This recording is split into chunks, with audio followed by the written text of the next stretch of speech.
there's the sewer. You can see where it's puddling, and it looks like water is seeping like right from that bolt, like maybe there's some water lines right in there. So it makes me wonder, of course I don't see it coming out any further down. Maybe it's just focused right there. It seems to slow since but there does look like there's moisture maybe around that handle that you're talking about. But the water is coming from right there, which there's the black tank. And there's where the water is coming out of.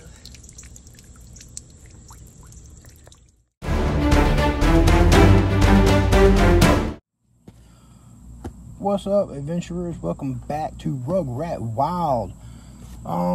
So had a little bit of a problem this weekend. Experienced our first major leak as RV newbies, and had a video sent to me where my wife had taken some video of the underpinning, this black stuff here. You know, you see on the bottom of all your RVs. Basically, there was water coming out from between that and the frame, which was really weird. I come home Friday and I just kind of went to work, started digging, and let me see if I can get some images here for you guys. As you can see, I decided to cut a good chunk of this back to try to find where the leak was coming from. Lo and behold, I do not believe this was a leak. I believe this is where it has been so hot and so humid here in Tennessee for the last 2-3 weeks. I mean, it seems like it's, you know, poured down rain for 2 days and then it just knocks the humidity back up. Pours down rain again, humidity comes back up. Pours down rain again, humidity comes back up. It's just been so humid that I think our gray tank has sweated, because I've checked all the fittings, I've checked all the piping, I've checked all the tanks. There's no leaks, there's no holes, there's no cracks. I can't find any water leaking anywhere when we run appliances like the sinks and the showers and stuff. I have searched online everywhere I know to look anymore, and nothing is even coming close to a residual idea. So my thought process is that it was just from the tank sweating. And I don't really have a remedy for that at the moment. Maybe we're just gonna wait and see what happens. If it does it again, I don't know. But anyways, I've got to get back under here today and tape all these holes back up so that we don't get no critters crawling up in here, because obviously this is what hides all the plumbing and all the electrical wires that run through the camper and stuff like that.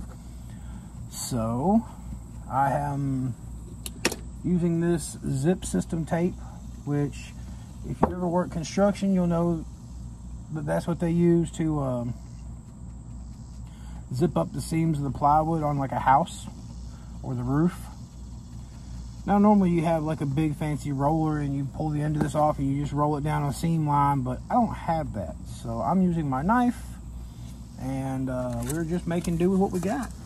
And so far it seems to be holding up. I haven't done a whole lot because I wanted to make sure I got this on video for you guys. Let's see, I can't really turn this around, but we can try it like, there we go. Yeah, you see that right there? I'm just sealing the holes back up. This was actually a patch. I'm not even sure what was here. It was just an empty spot, honestly, but my head is too small to fit inside the hole that was there, so I had to cut a bigger hole. And let's face it, guys, I'm a big guy. It's harder for me to get in some of these small holes. But anyways, so yeah, this is me under here taping up a bunch of holes and patching a bunch of holes. And you know, maybe on the plus side this would be a good thing, because it'll keep some of the critters out. Maybe some of the ants can stay out, I hope, Jesus. But I'm not gonna lie, I'm thinking about taking this stuff and putting it to all the seams around, which means, yes, even those where they attached to the frame, because that's where the water was coming from. Not this exact location, but this little crevice right here is where the water was leaking out of. So if you guys have ever experienced that and you think I'm definitely 100% wrong in my guesstimation and calculation, by all means drop down in the comments below, let me know. And guys, don't forget, go on, you know, if you're watching this video and you find any of this stuff useful that we share with you guys, give us a like, subscribe to the channel. It really helps us grow, helps us get out there and get our names out there and become more involved with the RV community. And that's really what we're trying to do, is become more involved with the community, be able to help other RV newbies like ourselves. Because I'm gonna tell you, we bought this thing, we had done miles and miles of research, and it didn't matter how much research we did, we 1000% were not ready for this camper life at all. But we're getting there little by little. We're learning new things every day. We're learning new tricks, new tips, which I wish we had been able to get a video of the couch that we brought in here. We moved in a 7.5 foot long couch that was, I mean, just barely able to fit through the door. Got the TV in here that just barely fits on the TV stand. So please, it doesn't even cost you guys a penny. It just helps us grow a little bit. But other than that, guys, yeah, hang out with me. Let's put some tape on the underpinning of the RV.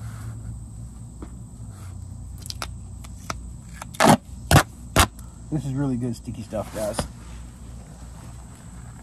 I'm just gonna measure me out a piece here. Add a little more extra because I like a little overlap.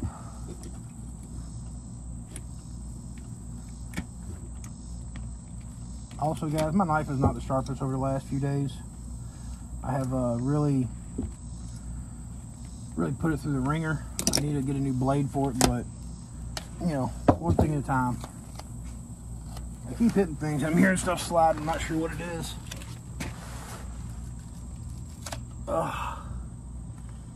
What I'm doing is I'm actually putting this tape on the side that is attached first,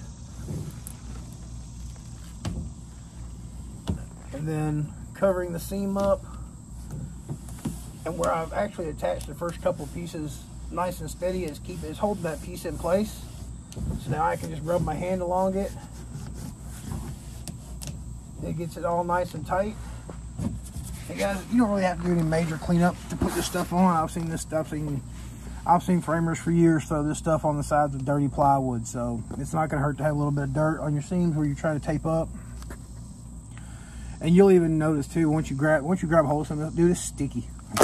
Sticky. See, it's not a Turtle sticky, but it's probably the next best thing. It also handles a little bit better than a Turtle. Like if it sticks to itself, you've got a small window to get it unstuck. A Turtle, there's one thing I've learned is once it sticks to itself, boy, that's it. You can either toss it and get a new piece, or you can spend the next 2 hours fighting it and you might salvage part of it. I'd rather just toss it and get a new piece at this point, or just cut it off and patch it at the end, you know. Either way. Oh. You can also see too that once you get a little bit of a slash into it, a cut into it, you can get it about halfway through. It pulls. You can break it by pulling it fairly easily too. Once again, just gonna put it up there and rub my hand along it.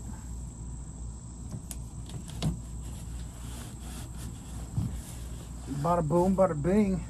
One hole patched. Huh. Another thing, guys, once you get under here to discover what's under your RV, you're going to see all kinds of things that's going to make you curious. At which point you have two options. Go exploring, or save it for another day.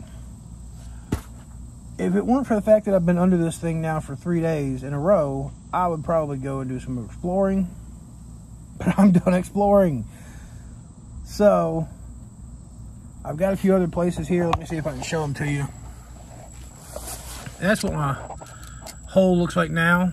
See, I didn't clean it. I patched it where I can cut it free. It's nice and tight on there. Like, there's no real gaps in the seams or nothing. And that's kind of what you really want to look for. You don't want no air and water to be able to get up under there. I'm not super worried about it because it's kind of in the middle of the RV here. You can see back there's another patch spot. There's another patch spot. And I guess that's where either the previous owner or the owner before him had done some work. So I may slide over there and just throw some zip tape on that because, you know, the more insulated it is, the better, I think. I'm not super worried about it today, though. day, I'm mostly just trying to keep critters out from getting in overnight. I'm trying to keep any kind of bugs from setting up permanent nests and homes in there, because that's the last thing I want to have. I do see some places where it's sagging down pretty heavy. I may have to put some screws in there. And for that, I'll just get some, they're called galvanized self-tapping screws, or self-tapping machine screws. You can find them pretty much any local hardware store. Just tell them you need galvanized self-tapping screws. They'll know what you're talking about. Actually, you know what? While I got you guys under here, let me slide up here. All right, give me a second. Bear with me a second, guys. I got to move this cardboard because it's wet and sandy under here, and we have cats that like to use the bathroom under here. And thankfully, it don't really smell today under here, but it's also had time to dry up a bit. And yeah, so yeah, I'll show you guys what I did to kind of fix my tank problem for now. That's part of why I'm gonna leave me a little spot down here that I can get back into fairly easily.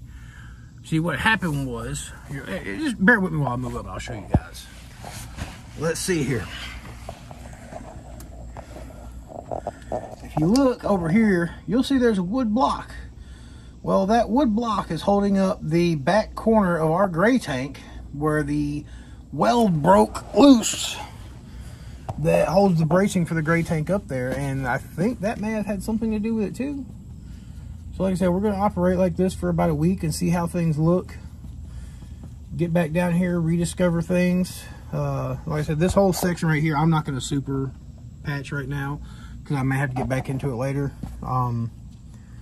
However, it will be completely patched up before we take this sucker back out on the road again. But yeah, so that's my day-to-day is tape the underside of the RV. I will say though that we were really worried about this, because A, you never want to see any kind of water like damage like that in your RV, and two, it had a smell to it. And I hope you guys, anyone that's out there been doing this for a long time, I'm sure y'all know. We recently discovered this, in the last couple of days, which already kind of knew, but we didn't really think about it ahead of time. There are certain smells that go with RV life. One of them is black tank smell. You'll know it the first time you come across it, because it's a smell that you know it. You know the smell of decomposing human waste. I don't know how we know these smells. It's just like pre-programmed into us, but we know. The other smell is dirty water.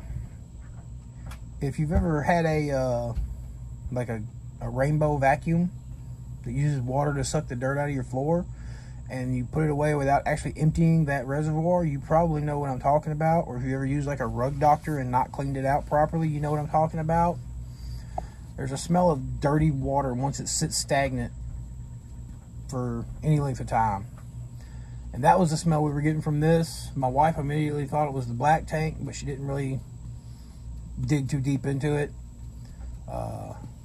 Once I got dug into it and it poured all over me, I realized it was actually gray water, not black water, so that's good. But yeah, enjoy the journey, right? Yeah, I'm gonna get back to it.